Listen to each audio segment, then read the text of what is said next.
Welcome back to another episode of my series showing you exactly how I am building my YouTube channel and how you can do the same. Since the last video in this series where I talked all about content planning, things in my life have changed significantly, but I'm going to save the goss and the little life updates for the vlog. So if you want to see more about that, I'll leave a link on the screen for you. But for right now, I want to talk about what I'm doing to build my YouTube channel, how I'm creating more content in less time, how I'm creating series and playlists more thoughtfully, and all the things I'm learning about what it's like to post on YouTube and leverage the YouTube SEO system in 2022 versus when I got started with YouTube way back in like 2010, 2009 even maybe, as well as what advice the YouTube gurus are giving that seems to be a little bit outdated these days. How am I filming more content in less time? This is the golden question. Since starting this YouTube channel a couple of years ago, it's always taken me a painfully long time to film and edit.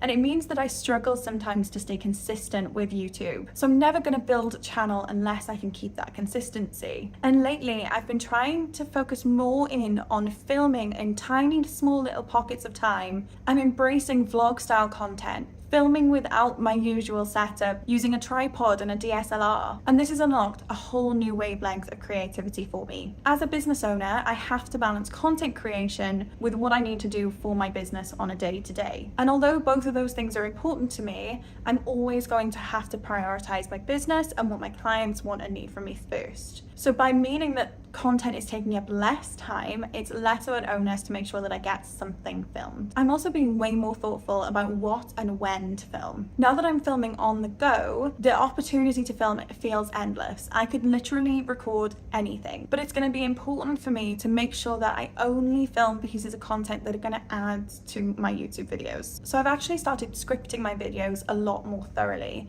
including breakdowns of all the different elements that I want to say, if not fully scripting my talking head videos like this one where I'm sat talking to the camera. But even for vlog style content where I'm not sharing tips and advice, I'm making sure that I have shot lists. I have a map of what the sort of storyboard of a vlog is going to be. This might seem like it's going to take more time by adding another step to my workflow for creating YouTube content, but actually because I now am not turning on the camera and going, what am I going to say? What am I going to talk about? It's meaning that the filming process is taking a lot less time. It also means that when I'm doing vlog style content, I'm not filming a bunch of footage and realizing it doesn't really go anywhere. There's no story and now it's not usable. And this hasn't just sped up the process for filming for me, it's actually sped up editing. You've probably seen Josh in some of my vlogs and he's been helping me endlessly with editing my content. Between the two of us, by having some kind of scripting element to follow, it means he knows what to cut out. And when I'm doing my editing run through, I can kind of look through this scripting element and look at this final product and think, do these two things line up? Is this what I imagined the final product to be? And this has meant that I've been able to commit to putting out 2 videos a week pretty consistently for at least the last month, where previously I would really struggle to do 1 month of 1 video a week. So you can see how this has turned things around for me. How I'm creating series and playlists more thoughtfully. One thing I've definitely learned about YouTube today is that people want to binge content. Maybe it's the Netflix effect, but I definitely feel like in today's day and age, having series of content, playlists that people can go and watch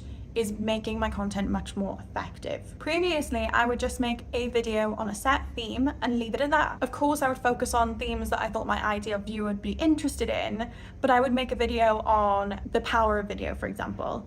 And then I would make a video on why podcasting is really good for your business, email marketing, digital marketing topics, things under the umbrella of what I talk about. But I never actually created a series of videos that people could flow through that would kind of take them to an end point and go in a little bit more detail on the topic they were interested in. But I realized that's not enough today. I'm now looking into how to build out a followable series for my subscribers, so that the people who do click subscribe and are starting to be interested in my content will have something to next go and watch. But also the people who aren't subscribed yet and maybe are just landing on my page through search or through a suggested video, they now have another piece of content to watch. And this was a really simple concept to implement. I just did some light keyword research. I did some Google searches, some YouTube searches, where I kind of let the search engine finish my question for me. But now I have 4 series that I'm actively creating content and pushing out, with 1 or 2 in the works that haven't been published yet. Number 1 is the video that you're watching today, the series that you're currently on, which is building my YouTube channel. This is a bit of a mashup of some vlog content, some more educational content, where I'm taking you on the journey of what it's like to be a small content creator and the realistic steps you're going to have to take to build a YouTube channel if that's what you want to do. And if you've clicked on this video and you've made it this far, please don't forget to subscribe, because you will be seeing more of that on my channel. The second is probably my most popular content piece, and that is my digital nomad journey. This is a very sort of human piece of content where you get to see a little bit more about who I am. I'm sharing my journey of what it's been like to move from the UK to Bali for 3 months. It's very much vlog style updates, and it's actually gained a lot of momentum for my channel. The search traffic is pretty good, and a lot of my videos are being suggested by other people's content. So it's a great way for you guys to get to know me a little bit more outside of just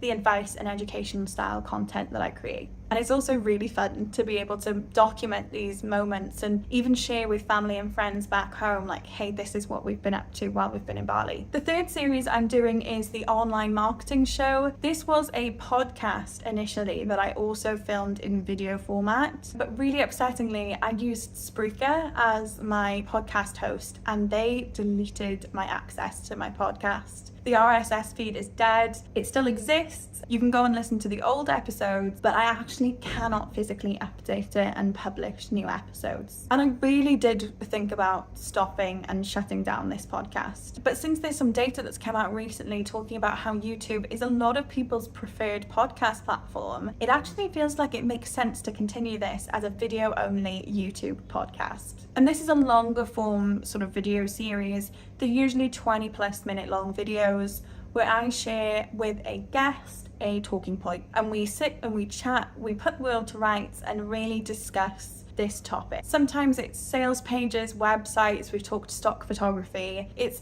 always going to be something that impacts online marketing and online business owners. And I've absolutely loved filming this series, and I don't think I could give it up even if I wanted to. I hugely enjoy the conversations I get to have with the guests that come on, and I also think it gives me an opportunity to connect on a bit of a deeper level with some of the people in my network that maybe we're not going to work together, we're not going to be clients of one another, but there is some overlap and some shared opinions and similarity. And the fourth series I'm doing is a Growing Your Online Coaching Business series. Before anything else, I am a digital marketing agency owner and a business owner, and I primarily work with coaches. Before YouTube, that's my number 1 focus. So to me, it only makes sense to share the knowledge that I've gained in this industry, especially when most of my viewers are business owners and typically online business owners themselves. And this series is all about sharing tidbits, lessons learned, advice pieces on how you can scale your online business further. I'd like to say it's very practical, sort of hands-on advice rather than teasing you with little tidbits and then saying, go and sign up for my program. I really do try and share all the things that I've learned in depth so that these YouTube videos will help you to get to the next step. So now I've shared my series ideas, I have to ask you, if you've been listening to this and kind of thinking, oh, this has given me an idea, this has given me some inspiration on what I could do as my series is, leave me a comment, let me know what your thoughts and plans are. It'd be great to hear what you're thinking of doing on your YouTube channels, and I'd be more than happy to share any feedback if you're not quite sure whether it's going to work for you and your niche. How YouTube is different now from when I first started. So for some of you watching this, you might be surprised to hear that this is not my first YouTube channel. I actually started on YouTube when I was around 14, 15.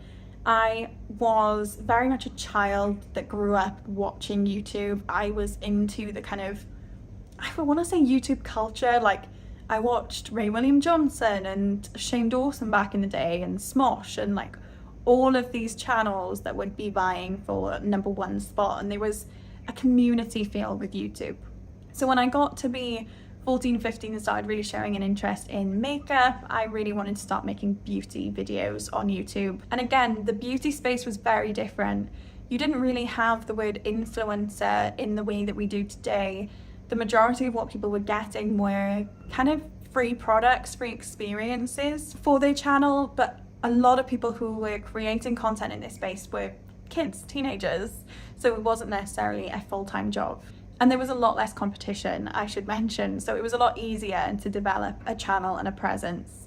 Typically, if you were posting regularly, you were going to build some momentum.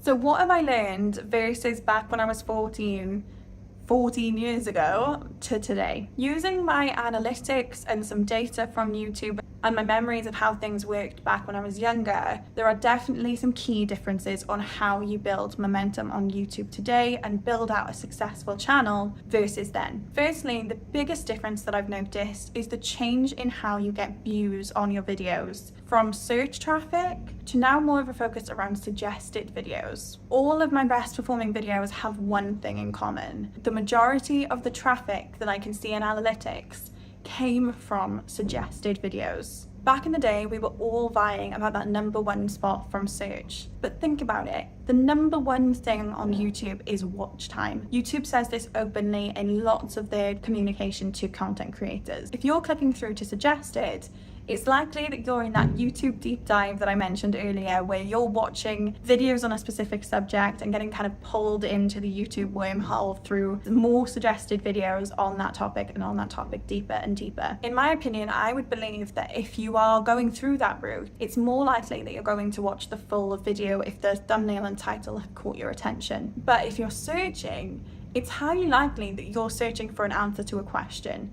And most of the time you're going to scrub through that video until you found the answer and then click away. So watch time, this golden analytic, is not going to be as high. Also, I've noticed that the way people title their videos are very, very different. Typically, old school YouTube, we had a sort of Ron Seal effect when we were titling our videos. You would look at vlogs and they would be titled all of the different things that happen within that vlog. So if I was going to do a vlog about my digital nomad journey here in Bali, I would have titled it back in 2010 something like visiting a co-working space, going to the beach and more. And it would kind of leave you with the knowledge of what to expect in that video. But now it doesn't seem like people are following that trend. If you look at the big creators, what they tend to be doing is like alluding to what could be within the video. Not so far with kind of clickbait titles, but it's like you won't believe what happened is the title of a vlog. So for example, I recently was posting a video that we were kind of doing some research on what to title it, and the thing that came to mind was 5 ways to get a better website for your coaching business. It's very Ron Seal, it's maybe a little bit too specific. What YouTube suggested to me through my keyword research and plugins like vidIQ and TUBEBUDDY was your coaching website is losing you business. You still know the theme of the video,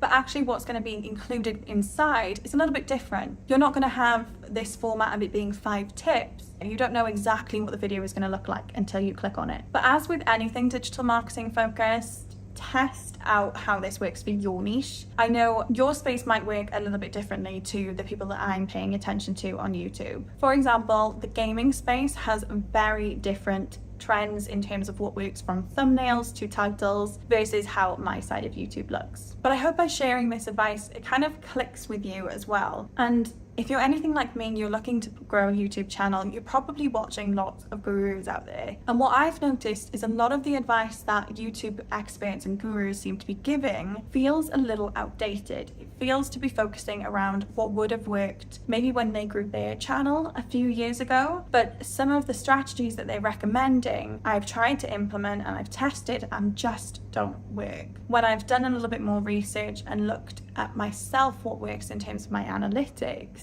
it's easier for me to pick out what I can do to replicate that success. So I'm by no means trying to shit on any guru in particular, and I think that everyone who gives advice on YouTube tends to have well-meaning thoughts around it, but it's hard when you've reached that star status, you are a huge creator with 100,000 plus subscribers. What works for you and what works for small channels like me is very, very different. And I have a million more tidbits on how YouTube is so different today and how some of the advice that I've heard just flat out doesn't work. If you'd like a kind of breakdown of what advice is still relevant and isn't, leave me a comment. I'd be really happy to do a video that is kind of breaking down what works and what doesn't. I hope you enjoyed today's video. Don't forget to subscribe. About 85% of the people who watch my videos at the minute aren't subscribed, which is flat out rude. I give you lots of good advice. I'm helping in any way I can to help you grow your business, your YouTube channel. So it'd be really nice if you just hit that subscribe button for me. Like I said earlier in the video, I'm uploading twice a week at the minute, so I'm putting out a video every Tuesday and Saturday, so there's lots of good stuff coming your way. And I'll pop a video up on the screen for the last episode of this series,